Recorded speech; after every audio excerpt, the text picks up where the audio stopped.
In this episode of Trekking Through Compliance, we take up the episode Miri. Compliance, the final frontier. Tom Fox is the voyager of Trekking Through Compliance. His mission?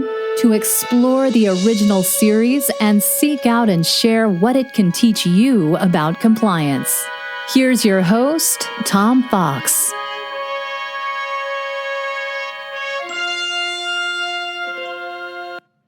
Miri, Stardate 2713.5. When the Enterprise responds to a distress signal from a planet which happens to look exactly like Earth, Kirk, Spock, Yeoman Janice Rand, McCoy, and two security guards beam down and find precisely that, a copy of Earth, but back in the mid-1960s. On the planet's surface, while inoffensively examining a tricycle, a creature attacks them. The creature appears to be a disfigured human, but it turns out to be an adolescent with an extremely accelerated metabolism. He dies shortly after the encounter. But a security guard spots another inhabitant. Following it into a building, the landing party finds a 300-year-old piano. They discover their quarry to be a young girl named Miri. Miri is afraid of the landing party because they are grups, and the grups killed and hurt children before they themselves died. The members of the landing party soon learn that they are all infected by a strange disease which causes death to anyone who has reached puberty. At the deserted hospital, they discover that the disease with which they are all afflicted was accidentally created by a project to prolong life. They also discovered the Lonelies, the children, on the planet are actually 300 years old, having aged only 1 month for every 100 years of real time. Kirk is attacked by Louise, a girl who has just gone through puberty, and stuns her with a phaser. Like the first creature, she dies. The landing party finds old records and discovers that they only have 7 days to live. Meanwhile, the children, led by John, steal the landing party's communicators, rendering their search for a cure almost impossible. When Yeoman Rand becomes upset and Kirk hugs her to comfort her, Miri becomes jealous and runs away to scheme with the children. Together, they devise a plan which they call a Foolie, which consists of kidnapping Yeoman Rand. Kirk tries to convince Miri that all children eventually contract the disease, despite her protestations that it only happens sometimes. Miri takes Kirk to the children, who proceed to attack him. After Kirk has shown them that it is they who are doing the hurting and convinced them they will all die without his help, the children finally listen to the grups. Kirk returns to the hospital only to find that Bones has injected himself with a possible vaccine. Fortunately for Bones, the vaccine is found to be safe and effective, and they are all inoculated. They leave the children behind and contact Starfleet to send advisors and teachers. Fun fact, Kim Darby, who starred with John Wayne and Glenn Campbell in the original movie version of True Grit, was 19 when she played the pre-adolescent Miri. As I mentioned, this episode features Kim Darby. Kim Darby was quite a famous actress in the late 60s because of her starring with John Wayne in the Western that John Wayne won an Oscar for, True Grit. Also, Michael J. Pollard was in this movie. He was in Bonnie and Clyde. So some pretty high-powered actors playing children much younger than themselves in these roles.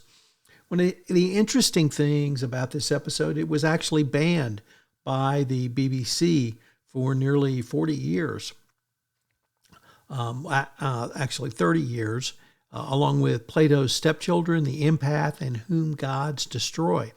There was no official explanation ever given, although there was reference to unpleasant subjects of madness, torture, sadism, and disease. It would certainly have to be the disease with this one. But interesting that this show received a large number of complaints in the United Kingdom. The topic of alternative Earths is a science fiction trope that we see quite often, and this is one thing that we see in several Star Trek episodes. as well. This show I found somewhat disorienting because of the antagonists start out as the children. And the children, of course, are very old beings, but when they reach a certain age on their planet, they die because of the Holocaust that was unleashed on the planet by its own scientists inadvertently. So once again, the mad scientist trope raises its head in Star Trek. Next, we'll take up the compliance lessons from this episode. What are the key compliance and risk management lessons from this episode, Miri? Number 1, disaster preparedness and business continuity. In this episode, the crew of the Enterprise discovers a planet where all adults have died from a mysterious disease, leaving only the children behind. The scenario highlights the critical importance of disaster preparedness and robust business continuity planning.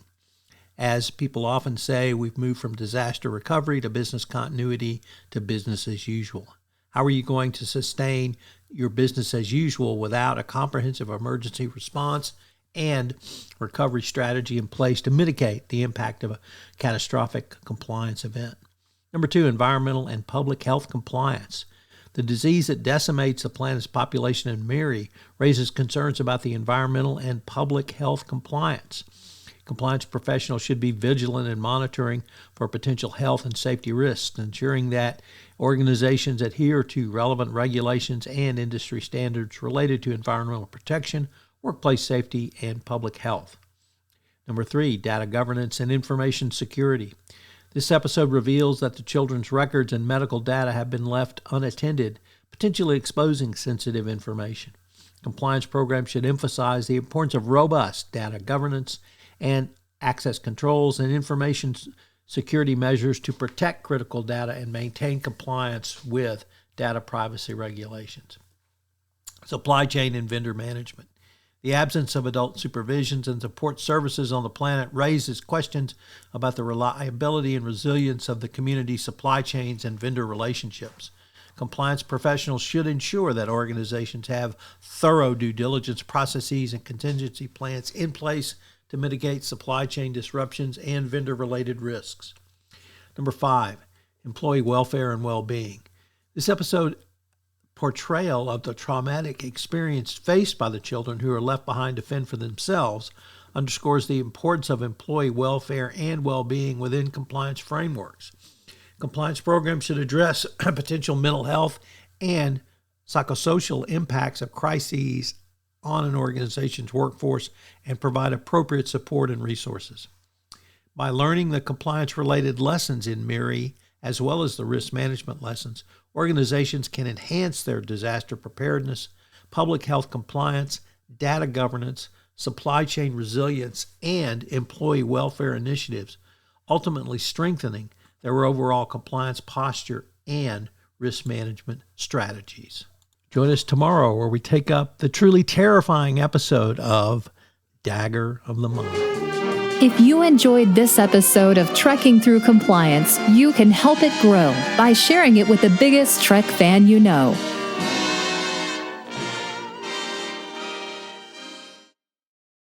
This podcast is a part of the C-Suite Radio Network.